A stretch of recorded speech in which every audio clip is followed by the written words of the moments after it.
حضور صلی اللہ علیہ وسلم کی حیات طیبہ کے آخری ایام میں یہ واقعہ پیش آیا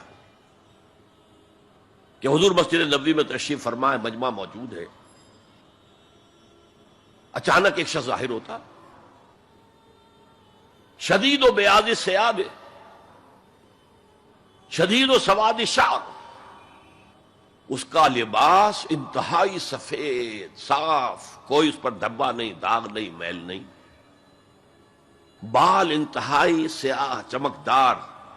گرد آلود نہیں، ولا یعرفہ احد منا، اور ہم میں سے اسے کوئی پہچانتا بھی نہیں تھا، کسی بھی ریت سے خاک سے بالکل آلودہ ہوئے بغیر بال ہیں، تو شاید یہ مدینے کا رہنے والا ہو، تو مدینے والوں میں سے کوئی تو ہوتا کہ جو اس کو جانتا پہچانتا، کوئی نہ کوئی تو گریٹ کرتا اس کو مجمع میں، آؤ آؤ ادھر آ جاؤ، میرے پاس آ جاؤ، کوئی نہیں۔ اور اگر براہ راست باہر سفر سے آ رہا ہے تو کچھ گرد آلود بال ہوتے، کچھ کپڑے میلے کچیلے ہوتے، تو لوگ حیران تھے، اور مزید یہ کہ اس نے سیدھا تیر کی طرح مجمع کو چیرتا ہوا حضور کے عین سامنے جا کر بیٹھ گیا۔ اب لوگ حیران ہیں، یہ ہے کون؟ اس کی یہ جرت، یہ جسارت، اور اس طرح دو زانو بیٹھا کہ حضور کے گھٹنوں کے ساتھ اپنے گھٹنے جوڑ دیے اور حضور کی رانوں پر اپنے دونوں ہاتھ رکھ دیے۔ اب سوال کیا، یا محمد اخبرنی عن الاسلام، اے محمد مجھے بتاؤ اسلام کیا ہے؟ حضور نے فرمایا وہی جو میں ابھی آپ کو حدیث سنا چکا ہوں، الاسلام ان تشہد اللہ الہ الا اللہ وان انا رسول اللہ وان تقیم الصلاۃ وتؤتی الزکاۃ وتصوم رمضان وتحج البیت ان استطعت الیہ سبیلا۔ پھر کہا اخبرنی عن الایمان، لیکن یہ کہ ان روایتوں میں بھی اس کو روایت کرنے والے بہت سے صحابہ ہیں، عبداللہ ابن عمر بھی ہے، حضرت عمر خود بھی ہیں رضی اللہ تعالی عنہما، ابو ہریرہ بھی ہے، عبداللہ ابن مسعود بھی ہیں، چونکہ ایک مجمع میں واقعہ ہو رہا تھا نا، تو مجمع کے اندر تو بہت سے لوگ سن رہے ہیں، اگرچہ جیسے آج بھی ہوگا کہ میں جو بات کہہ رہا ہوں آپ میں سے بہت سے حضرات میری ساری بات سن کر اگر کہیں جا کر رپورٹ کریں گے تو ان کی باتوں میں اختلاف ہو جائے گا، لہذا اس حدیث کی روایت میں اختلاف ہے۔ بعض روایتوں میں یہ ہے کہ پہلے پوچھا اخبرنی عن الایمان، پھر پوچھا اخبرنی عن الاسلام،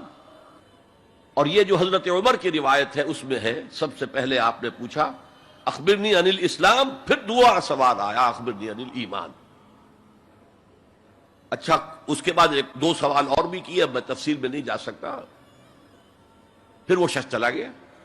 حضور نے کہا ذرا اس کو بلانا واپس، تو دیکھا تو کہیں بھی نہیں، زمین کھا گئی، آسمان اچک کر لے گیا، اللہ جانے۔ تب حضور نے فرمایا اوہ یہ جبرائیل تھے جو تمہیں تمہارا دین سکھانے آئے تھے، یعلمکم دینکم اذ لم تسألوہ، جبکہ تم نے اس کے بارے میں سوال نہیں کیا، اور یہ پہلی بار ہے کہ میں جبرائیل کو پہچان نہیں سکا، انسانی شکل میں وہ آئے اور میں پہچان نہیں پایا، ورنہ اکثر حضرت دہیہ کلبی کی شکل میں آتے تھے انسانی صورت میں، جب بھی حضرت جبرائیل آتے تھے۔ حضرت دہیہ کلبی جو ہے وہ بہت ہی حسین جوان رانا، ان کی شکل میں آتے تھے۔ بہرحال یہ اتنا اہم مسئلہ ہے کہ اس کو کلیئر کرنے کے لیے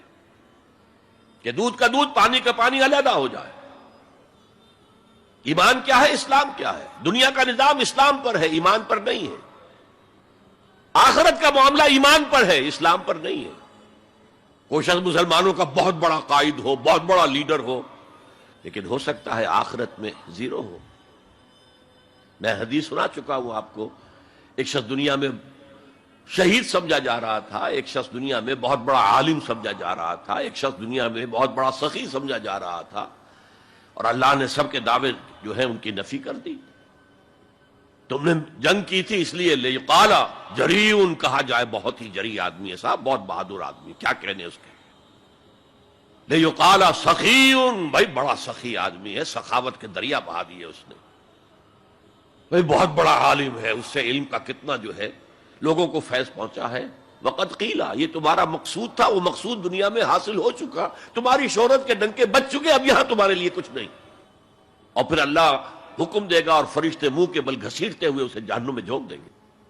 تو وہ اسلام وہاں کام نہیں آئے گا، بلکہ اسلام کیا، اسلام پر اتنی اضافی خوبیاں بھی کام نہیں آئیں گی